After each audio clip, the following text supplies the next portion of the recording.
ஆன்மீக நண்பர்கள் அனைவருக்கும் அன்பு கலந்த வணக்கங்கள். இன்றைக்கு நாங்கள் ஆன்மீகம் சம்பந்தமான பதிவில் நிலத்தின் நாயகர் 3500 ஆண்டு அதிசயம் காஞ்சி ஏகாம்பரநாதர் தரிசனத்தை பற்றி பார்க்கலாமா வாங்க.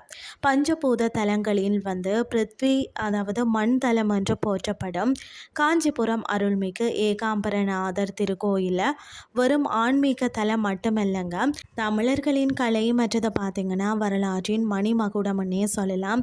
இந்த பதிவில் அதன் ஆச்சரியமூட்டக்கூடிய சிறப்புகளை பற்றி தான் நாம் இன்றைக்கு பார்க்க போகிறோம். ஒரு முறை பார்வதி தேவி மணலால் லிங்கம் செய்து பூஜித்த போதும் கம்பா நதியில் வெள்ளம் பெருகி வந்தது. லிங்கம் கரைந்து விடுமோ என்ற பயத்தில் அம்பாள் இறைவனை இறுக தழுவி கொண்டாராம். அம்பாளின் பார்த்திங்கன்னா வலைத்தளம்பும் முளைத்தளம்பும் பார்த்திங்கன்னா இன்றும் அந்த மணல் லிங்கத்தில் அதாவது சுயம்பு காணப்படுவது உலக அதிசயம்.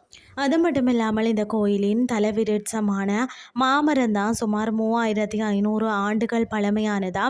அதாவது பார்த்தீங்கன்னு சொன்னால் இதன் 4 கிளைகளும் 4 வேதங்களாக கருதப்படுகிறது.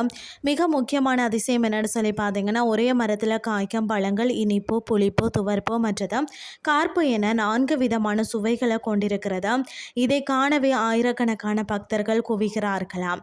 விஜயநகர பேரரசர் பார்த்திங்கன்னா கிருஷ்ண தேவராயால் கட்டப்பட்ட 192 அடி உயர ராஜகோபுரம் தான் தென்னிந்தியாவின் மிக சிறந்த கோபுரங்களில் ஒன்றும்.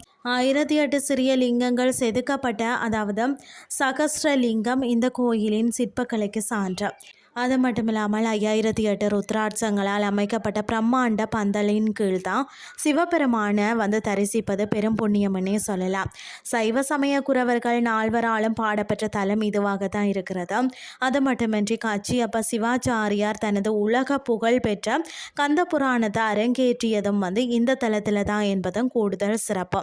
வழிபாட்டு பலன்கள் பார்த்திங்கன்னா நிலம் தொடர்பான சிக்கல்கள் தீரவும், விவசாயம் செழிக்கவும் இங்கு பிரார்த்தனை செய்கிறார்கள்.